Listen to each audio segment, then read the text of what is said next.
تو اسے پیمانہ امروز و فردا سے نہ ناپ، جاویداں پہم دماں ہر دم جواں ہے زندگی۔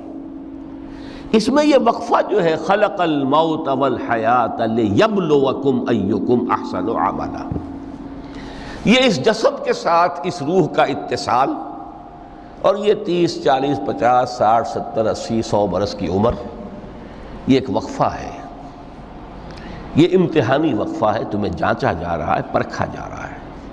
ایکم احسن عملا، اس کو بھی اقبال نے اسی نظم میں خوب بیان کیا ہے کہ قلزم ہستی سے تو ابھرا ہے مانند حباب، اس نیا خانے میں تیرا امتحان ہے زندگی۔ اب اگر تو دو چیزیں انسان پر واضح رہیں، اور نہ صرف واضح رہیں، مستحضر رہیں۔ واضح تو ہو جاتی ہے ایک چیز، پھر آدمی بھول جاتا ہے تو کوئی فائدہ نہیں دیتا اس کے۔ مستحضر ایک یہ کہ اصل زندگی آخرت کی زندگی ہے، طویل ہے۔ بل توسرون الحیات الدنیا والآخرۃ خیر وابقیٰ، کلا بل تحبون العاجلہ وتذرون الآخرہ، تم اس عاجلہ کو پسند کرتے ہو، اس دنیا کی زندگی کو تم ترجیح دیتے ہو، جبکہ آخرت ہے جو باقی رہنے والی ہے، ابدی۔ اگر تو یہ معلوم ہو، جیسا کہ سورہ عنکبوت کی آیت کے حوالے سے میں نے آپ کو آیت سنائی کہ وما هذه الحیات الدنیا الا لہو ولعب وان الدار الاخرۃ لہی الحیوان لو کانوا یعلمون، اصل زندگی جو ہے وہ آخرت کی زندگی ہے، کاش کہ انہیں معلوم ہوتا۔ ایک حقیقت تو یہ معلوم ہو اور مستحضر رہے کہ اصل زندگی آخرت کی زندگی ہے، اور دوسری حقیقت یہ کہ یہ دنیا کی زندگی ایک امتحانی وقفہ ہے۔ قلزم ہستی سے تو ابھرا ہے مانند حباب، اس نیا خانے میں تیرا امتحان ہے زندگی۔ یہ مستحضر رہے تو اس کا نتیجہ کیا نکلے گا؟ انسان دنیا پرست نہیں بنے گا۔ متاع ہے دنیا، برتنے کی چیز ہے۔ وما هذه الحیات الدنیا الا متاع، برتنے کی چیز ہے، برتو اسے۔ اب میں یہاں آپ کو کچھ حدیثیں بھی سنا دینا چاہتا ہوں۔ ایک حدیث میں حضور نے عجیب نقشہ کھینچا ہے، مالی ولی دنیا، لوگوں مجھے تمہاری اس دنیا سے کیا سروکار، انما مثلی کراکب استظل تحت شجرۃ ثم راح فترکھا، میری مثال تو اس سوار کسی ہے جو تھوڑی دیر کے لیے کسی درخت کے سائے میں سستانے کے لیے رک جاتا ہے، وہ اس درخت کو اپنی منزل نہیں سمجھتا، اپنا گھر نہیں سمجھتا، تھوڑی دیر کا سستانا ہے، پھر وہ اس درخت کو چھو خیر بات کہتا ہے، اپنا راستہ لیتا ہے، اپنی منزل کی طرف رواں ہو جاتا ہے۔ بس اتنا تعلق، منزل یاد رہے۔ چنانچہ ایک دوسری بڑی پیاری حدیث ہے، بہت مختصر بھی ہے، انما الدنیا خلقت لکم وانتم خلقتم للآخرہ، دیکھو یہ دنیا تمہارے لیے بنائی گئی ہے۔ خلق لکم ما فی السماوات و ما فی الارض، قرآن مجید کہتا ہے۔ اس لیے میں نے کہا تھا خلافت ہمیں دینی تھی تو سب کچھ ہمارے لیے بنایا گیا نا، یہ محفل سجائی گئی ہے ہمارے لیے، یہ سب ہمارے لیے بنایا گیا ہے، پورے عالم کو مسخر کیا گیا ہمارے لیے۔ سخر لکم، سورج بھی چاند بھی ہر چیز تمہارے لیے مسخر کی گئی ہے۔ انما الدنیا خلقت لکم وانتم خلقتم للآخرہ، لیکن تمہاری تخلیق ہوئی ہے، تمہیں بنایا گیا ہے، تمہیں پیدا کیا آخرت کے لیے۔ یہ منزل یاد رہے، میرا ٹھکانہ وہ ہے، میرا گھر وہ ہے، میری منزل وہ ہے، یہ راہ گزر ہے، یہ سفر ہے، یہ ایک وقفہ ہے، امتحانی وقفہ ہے۔ خلق الموت والحیات لیبلوکم ایکم احسن عملا۔ لیکن اب تیسری حدیث سنیے، اور یہ ہے وہ کہ جو اس دنیا کو، جو میں نے شروع میں کہا تھا، بڑی ٹھوس حقیقت ہے، یہ اللہ کی تخلیق ہے، سنجیدہ تخلیق ہے، ہم نے کوئی کھیل کود کے لیے تو نہیں بنایا ہے۔ ربنا ما خلقت ھذا باطلا، حضور فرماتے ہیں الدنیا مزرعۃ الآخرہ، دنیا آخرت کی کھیتی ہے۔ یہاں بوؤ گے تو وہاں کاٹو گے، یہاں بوؤ گے نہیں تو کاٹو گے کیا خاک؟ اس اعتبار سے غور کیجئے، یہ دنیا اور حیات دنیاوی کا ایک ایک لمحہ ایک بڑی عظیم حقیقت بن کر سامنے آتا ہے۔ ہماری حیات دنیاوی کا ایک ایک لمحہ ابدی ہے پوٹینشلی، کیوں کہ اس میں جو کچھ ہم کما رہے ہیں اس کے نتائج ابدی زندگی پر پھیلے ہوئے ملیں گے۔ تو گویا کہ یہ جو ہے یہ گھڑی محشر کی ہے، طور سے محشر میں ہے، بیشتر غافل عمل کوئی اگر دفتر میں ہے، یہاں کا ایک ایک لمحہ تمہارے لیے بہت قیمتی ہے۔ یہاں بو، محنت کرو، کاشت کرو تاکہ وہاں کاٹ سکو۔ الدنیا مزرعۃ الآخرہ۔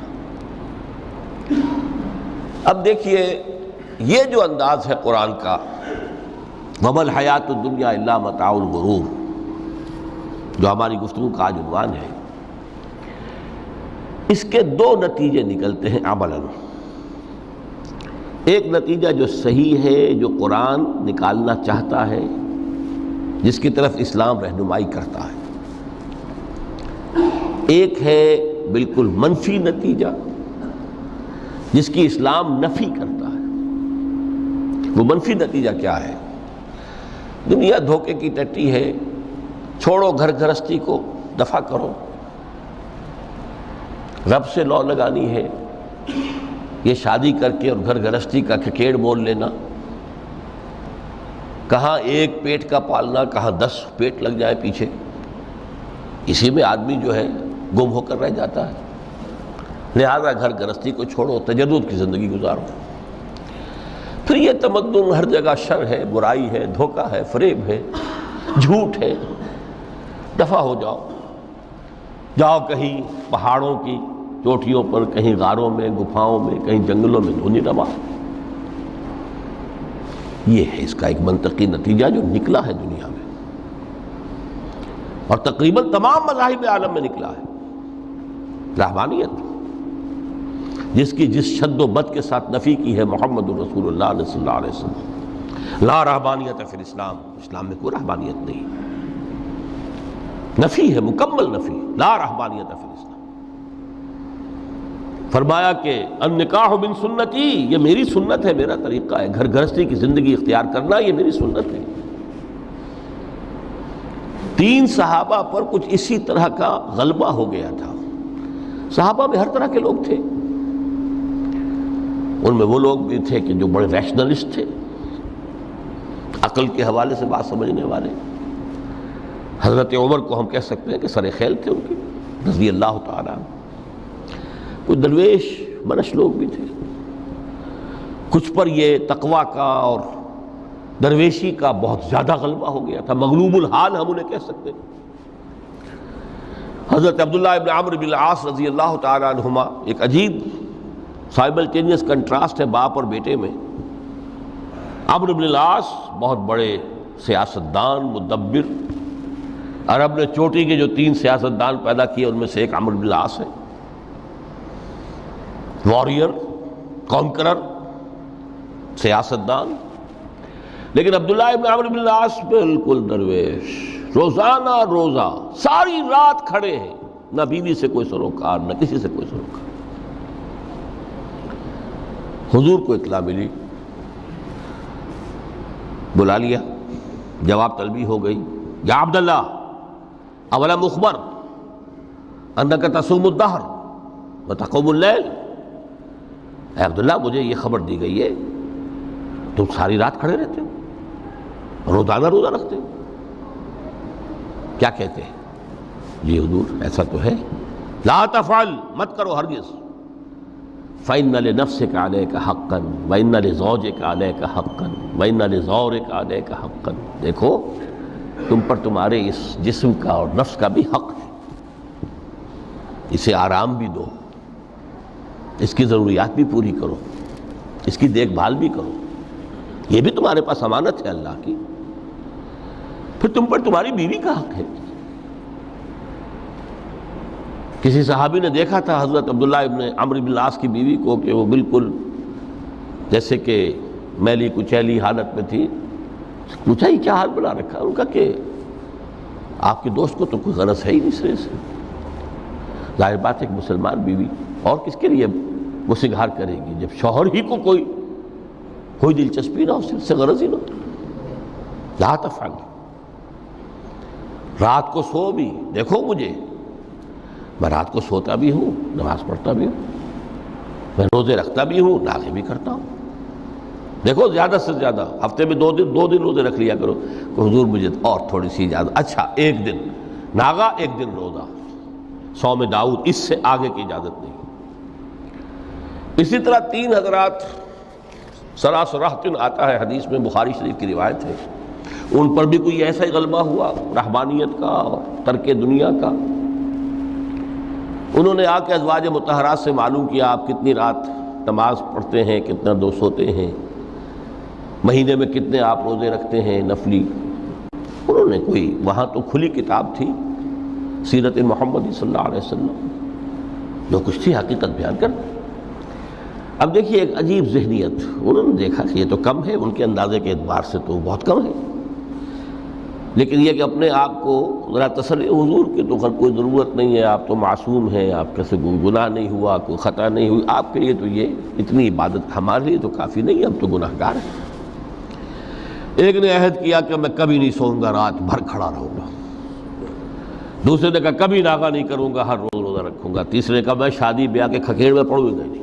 حضور کو اطلاع مل گئی، طلب فرمایا، ڈانٹا آپ نے، آپ لوگوں نے یہ کہا ہے؟ جی ہاں ہم نے کہا تو ہے. واللہ، خدا کی قسم، میں تم میں سب سے بڑھ کر متقی ہوں، لیکن میں رات کو سوتا بھی ہوں اور نماز بھی پڑھتا ہوں، روزے رکھتا بھی ہوں، ناغے بھی کرتا ہوں. میری گھر گرستی کی زندگی ہے، میری بیویاں ہیں. من رغب عن سنتی فلیس منی، یہ ٹکڑا جو جوڑ دیا جاتا ہے نکاح کے خطبے میں اس حدیث کے ٹکڑے کے ساتھ، یہ 2 علیحدہ حدیث ہیں بالکل. النکاح من سنتی، اور یہ ٹکڑا اس طویل حدیث کا ہے، من رغب عن سنتی فلیس منی، جو میری سنت کو پسند نہیں کرتا پھر اس کا مجھ سے کوئی تعلق نہیں. یہ تو میں نے احادیث کے حوالے سے آپ کو وہ جو منفی طرز عمل، گریز، دنیا سے تعلق منقطع کرنا، پسپائی، گریز، فرار، اور اس کا نتیجہ کیا نکلتا ہے کہ دنیا پھر شریروں کے لیے رہ گئی، کھیلیں کودیں عیش کریں. جو سلیم الفطرت نیک لوگ تھے وہ تو گئے، لہذا ان کو اب کوئی روک ٹوک کرنے والا ہی نہیں، کوئی پوچھنے تاشنے والا نہیں. ظالم جو چاہے ظلم کریں اور جس طرح چاہیں شریر جو ہے شرارتیں کریں. قرآن مجید میں سورہ حدید اس اعتبار سے نہایت عظیم صورت ہے، نہایت عظیم صورت ہے کہ وہاں یہ آیت بھی بہت ہی شاندار انداز میں آئی ہے، متاع الغرور والی، خاصی طویل آیت بن کر آئی ہے. اور جیسا کہ میں نے عرض کیا 4 جگہ تو حیات دنیاوی کو کہا گیا ہے صرف لہو و لعب یا لعب و لہو، لیکن یہاں جو ہے آیت نمبر 20، اعلموا انما الحیات الدنیا لعب و لہو و زینت و تفاخر بینکم و تکاثر فی الاموال والاولاد. 5 الفاظ کے حوالے سے اس حیات دنیاوی کے کچھ حقائق بیان کیے گئے. عام طور پر سرسری طور پر لوگ گزر گئے ہیں. محاورتاً جب بھی آتا ہے معاملہ لہو لعب، لعب و لہو، وہ تو 4 جگہ ہے، یہاں 3 الفاظ مزید آئے ہیں، اور ترکیب کیا ہے؟ پہلے لعب ہے پھر لہو ہے. سورہ عنکبوت میں لہو و لعب یہ در حقیقت ایک طرح سے محاورے کی شکل اختیار کر گیا، تماشا اور کھیل، لیکن نہیں، یہاں ترتیب کچھ اور ہے. اس پر اگر آپ غور کریں گے تو یہ ایک عجیب سا نقشہ سامنے آتا ہے. حیات دنیاوی کے 5 ادوار، جن میں سے ہر دور میں ایک شے انتہائی اہم ہوتی ہے، توجہ کا مرکز بنی ہوتی ہے. ابتدائی دور ہے، بالکل بچہ بھی ہے، کھیل، بس لعب، اس کے سوا اسے کوئی زندگی سے سروکار ہی نہیں، زندگی کے تلخ حقائق ابھی اسے معلوم نہیں. بھوک لگی تو رو پڑے، ماں نے دودھ پلانا ہے، کھلانا ہے، ان سے تو کچھ نہیں کرنا اس نے، وہ لعب، کھیل. لیکن تھوڑا سا آگے چلتے ہیں، ٹین ایجر سٹیج میں جب داخل ہوتا ہے آدمی تو اب وہ نرا کھیل، معصومانہ کھیل نہیں رہتا، اس میں تلذذ، سینشول گریٹیفیکیشن کا عنصر شامل ہو جاتا ہے۔ اب اس کا کہا لہو، اعلموا انما الحیات الدنیا لعب و لہو۔ ذرا آگے بڑھیے تو انسان پر سب سے زیادہ دھن سوار ہو جاتی ہے، بناؤ سنگھار، میرا لباس فیشن کے مطابق ہو، کہیں ایسا نہ ہو مذاق اڑے۔ اپنے لباس کے بارے میں بہت کانشیس ہوگا، اپنے ہیئر کٹ کے بارے میں بہت کانشیس ہوگا، ہر چیز کے بارے میں بہت کانشیس۔ زینت، بناؤ سنگھار، آرائش، زیبائش۔ اس سے ذرا آگے گئے، تکاثر فی الاموال والاولاد، تفاخر بینکم۔ یہ سمجھیے کہ تقریباً 30 برس کی عمر جب انسان کی ہوتی ہے، اب فخر، تفاخر، یا دولت پر فخر ہوگا، یا نسب پر فخر ہوگا، یا اپنی کسی سیاسی حیثیت پر فخر ہوگا، اپنی چودراہٹ پر فخر ہوگا۔ تفاخر بینکم، جس میں جان میں چونکہ توانائی ہوتی ہے، قوت ہوتی ہے، لیکن اس کے بعد جب عمر ڈھلی بڑا ریئلسٹک ہو جاتا ہے انسان۔ پھر یہ جو چوتھی سٹیج تھی، اس میں تو یہ کہ مونچھ نیچی نہ ہو، چاہے سب کچھ میں اپنا خرچ کر دوں، داؤ پہ لگا دوں، لیکن مونچھ نیچی نہیں ہوگی۔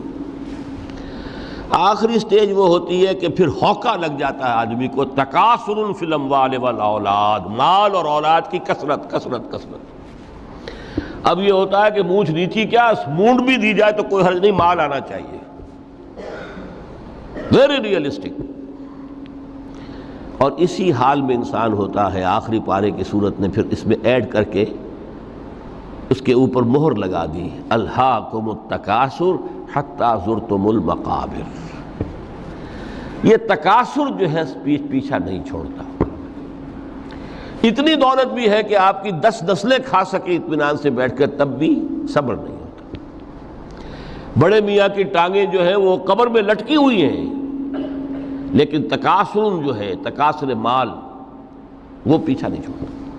حتی زرتم المقابر، یہاں تک کہ قبروں تک جا پہنچے، قبر میں اتار دیا جائے، جب تک ٹانگیں صرف لٹکی ہوئی ہیں اس وقت تک نہیں۔ اس کے بعد تشبیہ دی ہے کہ یہ حیات دنیاوی کا جو ایک سائیکل ہے، اعلموا انما الحیات الدنیا لعب و لہو و زینت و تفاخر بینکم و تکاثر فی الاموال والاولاد۔ اب اس کو کمپیئر کیا ہے پلانٹ کنگڈم میں جو سائیکل چل رہا ہے۔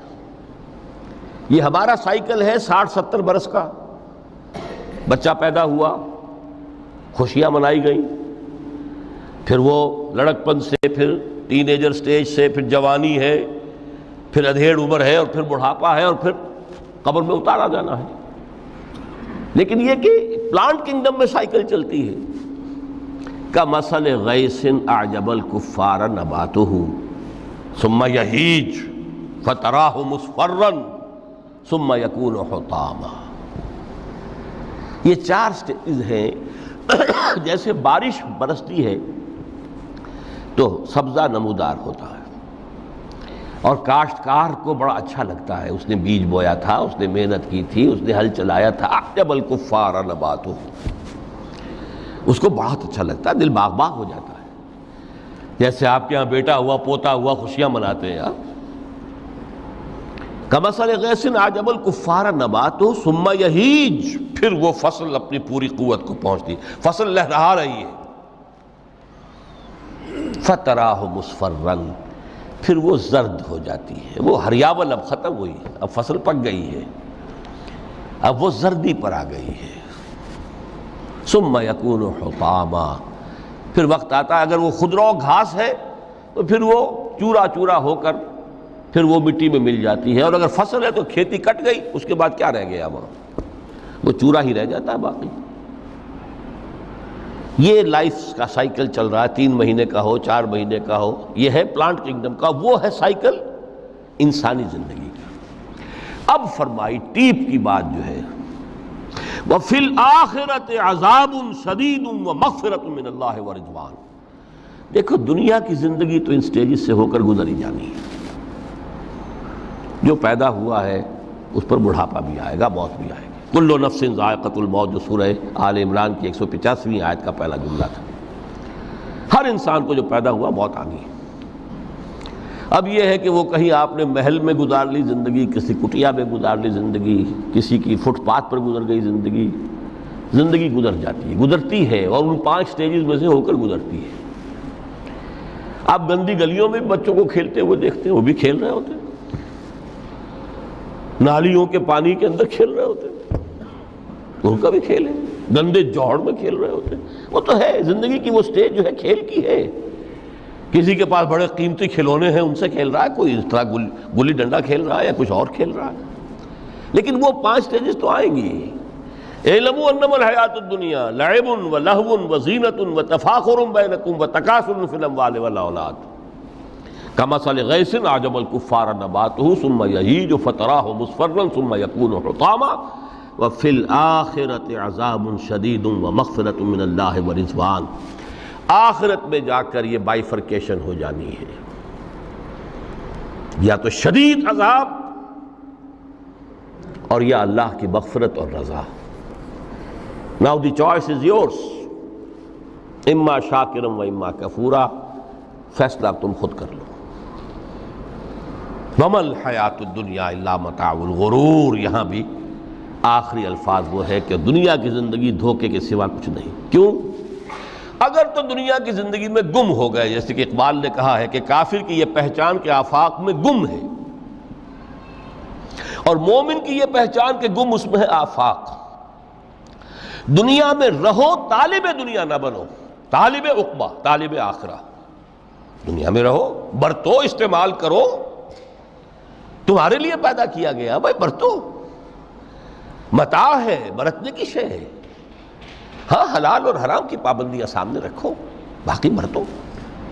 مطلوب یہ نہ ہو، مقصود یہ نہ ہو، مطلوب آخرہ ہو۔ انما الدنیا خلقت لکم وانتم خلقتم للآخرہ۔ منزل وہ رہے، مستحضر رہے، سامنے رہے کہ میں تو اجنبی ہوں، یہاں یہ میرا وطن نہیں ہے۔ الدنیا سجن المومن و جنت الکافر۔ جیسے کسی پرندے کو کسی پنجرے میں بند کر دیا گیا ہو، اس طرح ہمیں اس دنیا میں بھیج دیا گیا، اللہ کی مرضی ہے، اس نے بھیجا ہے۔ جب تک وہ چاہتا ہم رہیں گے یہاں، لیکن ہمارا دل یہاں نہیں لگے گا۔ بازار سے گزرا ہوں، خریدار نہیں ہوں، طالب دنیا نہ ہو، تب تو یہ کوئی دھوکے کا سودا نہیں، قطعاً نہیں، بالکل نہیں۔ حضور نے خود فرمایا مجھے تمہاری اس دنیا میں سے فلاں فلاں چیزیں بہت پسند ہیں، اور کس قدر ریئلسٹک ہیں۔ آپ نے عورتوں کے بارے میں فرمایا مجھے اس دنیا سے پسند ہے عورت۔ کوئی تصنع اور کوئی بھی تکلف اور کوئی خلاف فطرت بات نہیں کی محمد رسول اللہ صلی اللہ علیہ وسلم۔ آنکھوں کی ٹھنڈک میری نماز میں ہے، مجھے خوشبو پسند ہے، عورت کی طرف بھی آپ کا رجحان تھا۔ قرآن مجید میں آتا ہے نا، اے نبی اب کوئی اور نکاح آپ نہیں کریں گے، وَلَوْ أَعْجَبَتْكَ حُسْنُهُنَّ، چاہے ان کا حسن جو ہے وہ آپ کو اچھا لگے، اب اجازت نہیں ہے مزید، بس فل سٹاپ، جتنے نکاح ہو چکے ہو چکے۔ تو یہ دنیا کو حضور نے صلی اللہ علیہ وسلم دنیا پر سوار رہو، دنیا کو اپنے اوپر سوار نہ ہونے دو، بس بات صرف یہ ہے۔ کافر کی یہ پہچان کہ آفاق میں گم ہے۔ اسی لیے سورہ کہف کا ایک مرکزی مضمون ہے، پہلے رکوع میں بات آتی ہے اِنَّا جَعَلْنَا مَا عَلَى الْأَرْضِ زِینَةً لَهَا لِنَبْلُوَهُمْ أَيُّهُمْ أَحْسَنُ عَمَلًا۔ ہم نے اس دنیا پر جو کچھ ہے، یہ اسکائی اسکریپرز بن گئے ہمارے زمانے میں، اور یہ شاندار بلڈنگز ہیں، اور یہ کچھ ہے، ہم نے زینت اور زیبائش اور آرائش بنا دیا ہے تاکہ آزمائیں۔ انہی کے حسن کے شکار ہو جاتے ہو اور ان کے پرستار بن کر رہ جاتے ہو۔ رخ روشن کے آگے شمع رکھ کر وہ یہ کہتے ہیں ادھر جاتا ہے دیکھیں یا ادھر پروانہ آتا ہے، پھر بھی اللہ ہی کے عاشق بنے رہو، اللہ ہی سے محبت کرو تو کامیاب ہو گئے۔ دنیا کو برتو. اگر دنیا یہ عروس ہزار داماد جو ہے اگر کہیں یہ محبوبہ بن گئی تو گئے, ختم. اچھا دیکھیے اس سورہ حدید میں اب یہ دنیا کی حقیقت کو اس طرح بیان کر کے دو نتیجے جو اس سے نکلتے ہیں ان کو علیحدہ علیحدہ بیان کر دیا. ایک نتیجہ جو میں بیان کر چکا, رہبانیت, ترک دنیا, اس کی نفی کرتے ہوئے فرمایا وَلَقَدْ أَرْسَلْنَا نُوحًا وَإِبْرَاهِيمَ وَجَعَلْنَا فِي ذُرِّيَّتِهِمَا النُّبُوَّةَ وَالْكِتَابَ فَمِنْهُمْ مُهْتَدٍ وَكَثِيرٌ مِّنْهُمْ فَاسِقُونَ ثُمَّ قَفَّيْنَا عَلَىٰ آثَارِهِمْ بِرُسُلِنَا وَقَفَّيْنَا بِعِيسَى ابْنِ مَرْيَمَ وَآتَيْنَاهُ الْإِنجِيلَ وَجَعَلْنَا فِي قُلُوبِ الَّذِينَ اتَّبَعُوهُ رَأْفَةً وَرَحْمَةً وَرَهْبَانِيَّةً ابْتَدَعُوهَا مَا كَتَبْنَاهَا عَلَيْهِمْ.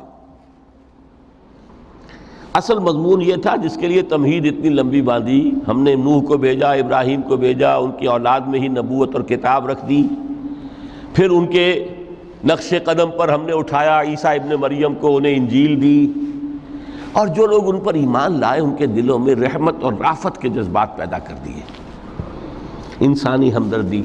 حضرت عیسیٰ کا جو اپنا مزاج تھا ظاہر بات ہے کہ آپ کے حواریین اور آپ پر ایمان لانے والوں میں اسی کا ایک عکس پیدا ہونا تھا, لہذا وہ ایک خاص کیفیت. لیکن فرمایا ایک شے کو انہوں نے بدعت کے طور پر ایجاد کر لیا, وَرَهْبَانِيَّةً ابْتَدَعُوهَا مَا كَتَبْنَاهَا عَلَيْهِمْ. رہبانیت کی انہوں نے بدعت ایجاد کر لی, یہ انہوں نے کی ہے, ہم نے یہ ان پر فرض نہیں کی تھی. یہ ہے وہ منفی نتیجہ. گریز, خانقاہوں میں جا کر بیٹھ جاؤ, موناسٹسزم, تجرد کی زندگی گزارو. نتیجہ اس کا کیا نکلتا ہے کہ بظاہر راہب اور راہبائیں رہ رہی ہیں اور رہ رہے ہیں, اور اندر جو حرام کاری کے بازار چل رہے ہیں, اور تہخانوں کے اندر حرامی بچوں کی قبروں کے قبرستان بنے ہوئے. ہسٹری آف کرسچین موناسٹسزم پر کتابیں پڑھ لیجیے, خود انہوں نے اپنے سارے جو ہیں بخیے ادھیڑ کر خود رکھ دیے. یہ رہبانیت, یہ اسلام کا راستہ نہیں ہے. احادیث کے حوالے سے میں آپ کے سامنے پہلے بیان کر چکا ہوں. میں بعد میں تھوڑا سا عرض کروں گا کہ ہمارے ہاں بھی یہ رسم کیوں آئی اور کیسے آئی. الحمدللہ اس درجے میں نہیں آئی جس درجے میں کہ کرسچینٹی میں آئی ہے, الحمدللہ ثم الحمدللہ, لیکن کسی درجے میں اگر آئی ہے تو کیوں آئی ہے یہ میں بعد میں عرض کروں گا. لیکن اس کا مل حیات الدنیا الا متاع الغرور کا دوسرا نتیجہ کیا ہے؟ پہلا نتیجہ تھا گریز کا, پسپائی کا, فرار کا, معاشرے سے نکل بھاگنے کا, تاکہ معاشرے میں اشرار کھل کھیلیں, جو چاہیں کریں. ایک راستہ یہ ہے, ترک دنیا کے معنی ہیں ترک لذات دنیاوی, آسائشوں کو ترک کرنا, سختیاں جھیلنا. کس لیے؟ تاکہ دنیا سے ظلم کا خاتمہ ہو, باطل کا تختہ الٹ دیا جائے, ظلم کا استیصال. ظاہر بات ہے ظالم آسانی سے ظلم نہیں چھوڑے گا, ایکسپلائٹر واعظ و نصیحت سے اپنے ایکسپلائٹیشن سے باز نہیں آئے گا. شاذ ہوتے ہیں اس طبقے کے اندر بھی یقیناً کچھ سلیم الفطرت لوگ ہوتے ہیں, جیسے طبقہ اشرافیہ سے تھے حضرت ابو بکر رضی اللہ تعالیٰ عنہ, سلیم الفطرت انسان تھے. وہ کوئی غلاموں کے طبقے سے تو نہیں تھے, کوئی فقراء کے مساکین کے طبقے میں سے نہیں تھے, اونچے طبقے میں سے تھے. عشرہ مبشرہ اکثر و بیشتر اس طبقے سے تھے. لیکن بائی اینڈ لارج وہ جو طبقہ ہوتا ہے, یا تو وہ اپنے جبر اور استبداد کا تخت جو ہے جما کر بیٹھا ہوا لوگوں کی گردنوں کے اوپر, پولیٹیکل ریپریشن ہے, یا اکنامک ایکسپلائٹیشن ہے, استحصال. محنت لوگ کریں, کھائیں گے ہم, عیش ہم کریں گے. محنت کسان کریں جا کے کھیت میں, ہم لے آئیں گے اپنا حصہ اور عیش کریں گے. یا کوئی سوشل ڈسکریمنیشن ہے, یہ اونچا ہے یہ نیچا ہے, یہ تو پیدا ہی ہوا ہے شودر, یہ اس سے نکل ہی نہیں سکتا, اور یہ پیدا ہوا برہمن, یہ تو اونچا ہے. اس تینوں قسم کے ظلم, اس کا خاتمہ کرنا, اس کے لیے جد و جہد کی ضرورت ہے, جہاد کی ضرورت ہے, قتال کی ضرورت ہے. اور جہاد و قتال آپ نہیں کر سکتے جب تک کہ لذات دنیاوی سے کنارہ کشی نہ کریں، جب تک کہ اپنی بیلٹ کو ٹائٹ نہ کریں، جب تک کہ اپنی ضروریات زندگی کو کم نہ کریں۔ ضروریات زندگی کم کریں گے تو تفریغ الاوقات ہوگا، جو تبلیغی بھائیوں کی اصطلاح ہے بہت اہم، اپنے وقت کو فارغ کر سکیں گے۔ اس وقت کو فارغ کریں گے تو پھر وہ جد و جہد، وہ محنت، وہ جہاد، اس کے لیے آپ کے پاس وقت ہوگا، اس کو آپ لگا سکیں گے۔ پھر اس میں جب سخت سے سخت منزلیں آئیں گی تو اس میں میدان میں مقابلہ بھی ہوگا، جان کی بازی بھی کھیلنی پڑے گی۔ اس میں قید و بند کا وقت بھی آ سکتا ہے۔ 3 برس تک اگر محمد عربی صلی اللہ علیہ وسلم پورے خاندان بنی ہاشم کے ساتھ بدترین اسیری سمجھ لیجئے شیب بنی ہاشم میں جو رہیں، یہاں تو اسیروں کو آپ راشن تو دیتے ہیں، کھانا تو دیتے ہیں، وہاں تو اصل جو ہے وہ تو دونوں طرف سے گھاٹی کا منہ بند کر دیا گیا تھا، سیل تھی کہ کوئی شے جو ہے وہ جانے نہ پائے اندر۔ 3 برس، جس میں کہ وہ وقت بھی آیا ہے کہ سوکھے ہوئے چمڑے ابال ابال کر اس کا پانی جو ہے بلکتے ہوئے بچے، پھول جیسے بچے بنی ہاشم، ان کے حلق میں ٹپکایا گیا ہے، اور کچھ نہیں۔ کچھ تھے لوگ، حکیم بن حزام جیسے رضی اللہ تعالیٰ عنہ، بعد میں ایمان بھی لے آئے۔ حضرت خدیجہ رضی اللہ تعالیٰ عنہ کے چونکہ وہ قریبی رشتہ دار تھے، وہ پہاڑ کو کراس کر کے چوٹی پر سے اتر کر کچھ کبھی کبھی کھانے پینے کی چیز پہنچا دیتے تھے۔ یہ سارے مراحل آئیں گے۔ یہ جو ہے یہ مثبت ہے۔ ترک دنیا وہ نہیں۔ ترک دنیا سے مراد دنیا کی لذتوں سے، دنیا کی آسائشوں سے، ان سے آدمی اپنے آپ کو پیچھے ہٹائے، ان کو چھوڑے، ان کو ترک کرے، تاکہ اپنا وقت، اپنا مال، اپنی صلاحیتیں صرف کر سکے۔ کس کام کے لیے؟ اب اس کے لیے دیکھیے آیت نمبر 25 ہے یہ سورہ حدید کی۔ لَقَدْ أَرْسَلْنَا رُسُلَنَا بِالْبَيِّنَاتِ، ہم نے اپنے رسولوں کو بھیجا واضح چیزوں کے ساتھ۔ بینہ وہ شے جو از خود ظاہر ہو۔ آفتاب آمد، دلیل آفتاب۔ جب سورج طلوع ہو گیا وہ خود اپنے وجود پر دلیل ہے، اس کے لیے کسی اور اضافی دلیل کی ضرورت نہیں ہے کہ سورج موجود ہے، وہ تو ہے، سب کو نظر آ رہا ہے۔ تو بینات سے مراد معجزے بھی ہیں، اور وہ تعلیم جو ہے بنیادی دین کی کہ جو فطرت انسانی کی جانی پہچانی ہوئی شے ہے، دونوں پر اس کا اطلاق ہو جائے گا۔ لقد ارسلنا رسلنا بالبینات وانزلنا معهم الکتاب والمیزان، اور ہم نے ان کے ساتھ کتاب اتاری، میزان اتاری۔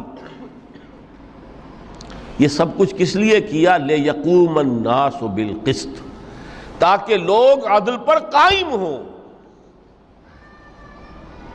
یہ ہے سول آبجیکٹو۔ یہ نہیں بس ہماری کتاب پڑھ لیا کرے، ختم قرآن ہو گیا، اللہ اللہ دعا مانگ لی، چھٹی۔ قائم کرو اس کو، وہ میزان عدل نصب کرو، ہر ایک کو وہی تل کر ملے جو اس کا حق ہے، اور ہر ایک سے وہ لیا جائے کہ جو اس کے ذمہ واجب ہے۔ اگر یہ نہیں تو بابا پھر سب کہانیاں ہیں، شریعت اور دین اور نماز اور روزہ اور حج، کوئی حیثیت ان کی نہیں۔ اچھی طرح سن لیجئے میری بات۔ قرآن مجید میں کہلوایا گیا حضور سے، قل یا اہل الکتاب لستم علی شیء حتی تقیموا التوراۃ والانجیل وما انزل الیکم من ربکم۔ اے نبی ان سے کہہ دیجئے، اے کتاب والو تمہاری کوئی حیثیت ہی نہیں، ہماری نگاہوں میں تمہارا کوئی مقام ہی نہیں، جب تک کہ تم قائم نہیں کرتے تورات کو اور انجیل کو اور جو کچھ کے نازل کیا گیا تمہاری طرف، تمہارے رب کی طرف سے۔ قائم کرو، پھر آؤ ہم سے بات کرو، ہم سے دعا کرو، ورنہ دفع ہو جاؤ۔ Nothing doing. They don't care for you. لستم علی شیء حتی تقیموا التوراۃ والانجیل وما انزل الیکم من ربکم۔ اب قانون خداوندی تو بدلتا نہیں ہے، نہ فرام پرسن ٹو پرسن، نہ فرام نیشن ٹو نیشن، نہ فرام امہ ٹو امہ، اٹل ہے۔ وَلَن تَجِدَ لِسُنَّتِ اللَّهِ تَبْدِيلًا وَلَن تَجِدَ لِسُنَّتِ اللَّهِ تَحْوِيلًا۔ سنت اللہ تو ایک ہے۔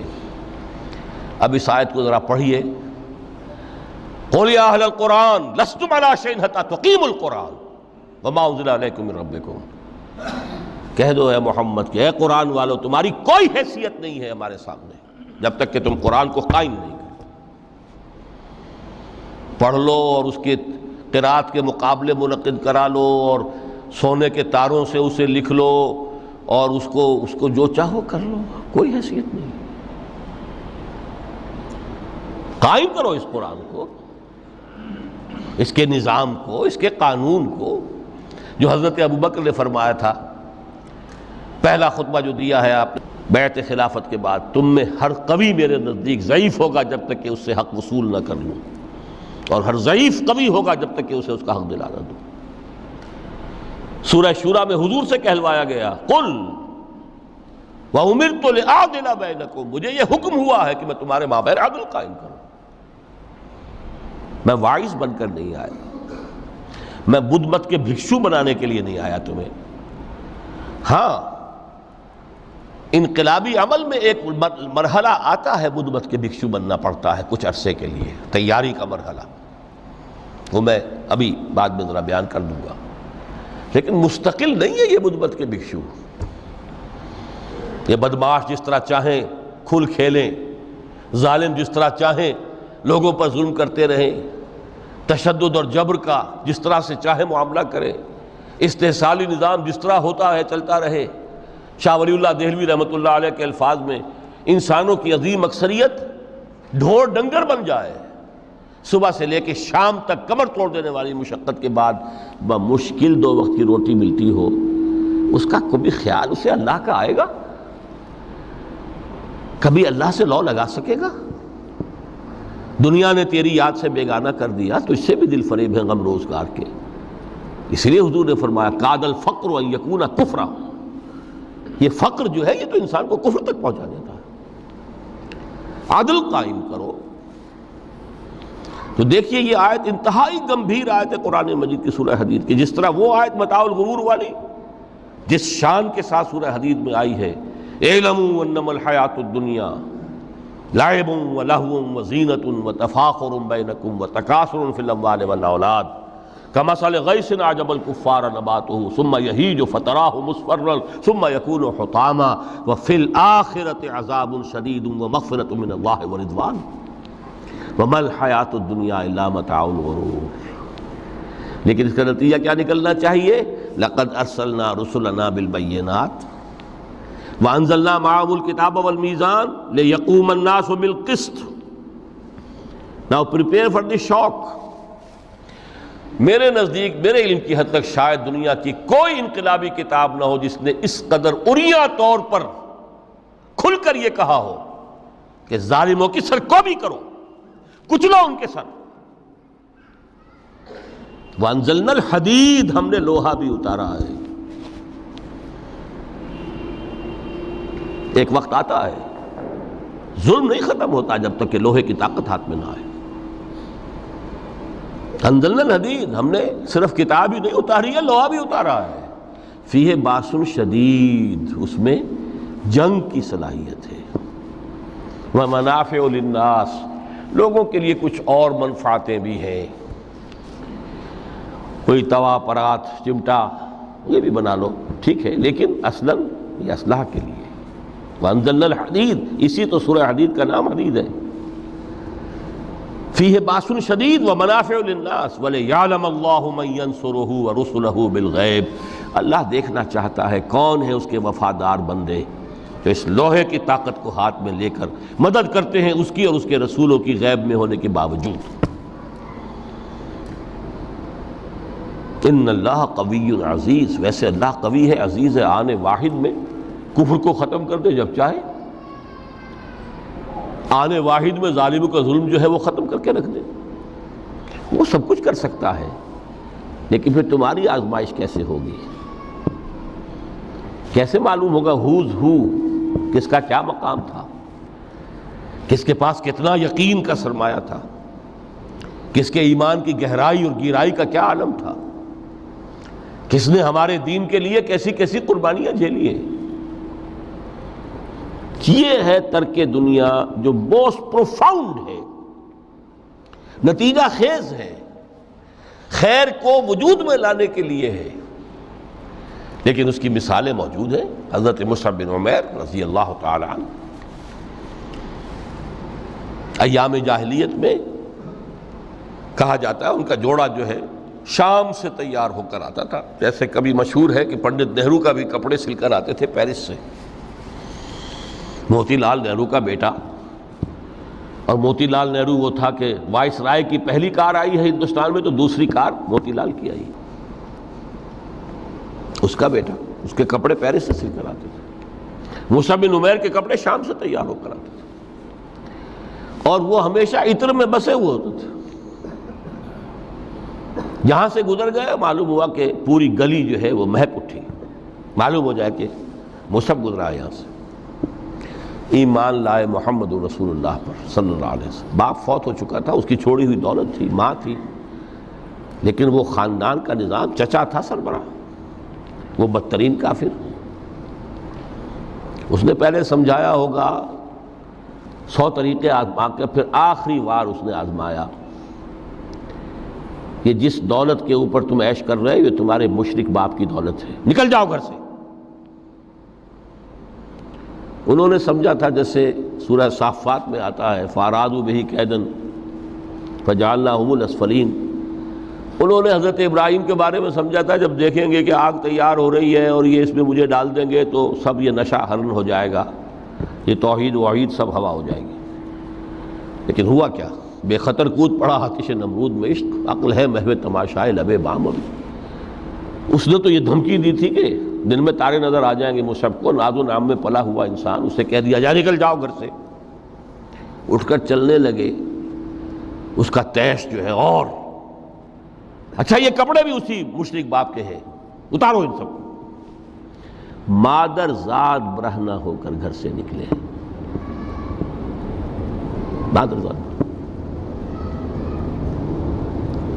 پھر وہی ہے کہ جن کے نام قرائے فال بنام من دیوانہ زدند، کہ بیعت عقبہ اولا ہوئی ہے، لوگوں نے کہا کہ ہمیں کوئی مقری دیجئے قرآن پڑھانے والا جو ہمیں قرآن پڑھائے۔ حضور نے فرمایا جاؤ مصعب۔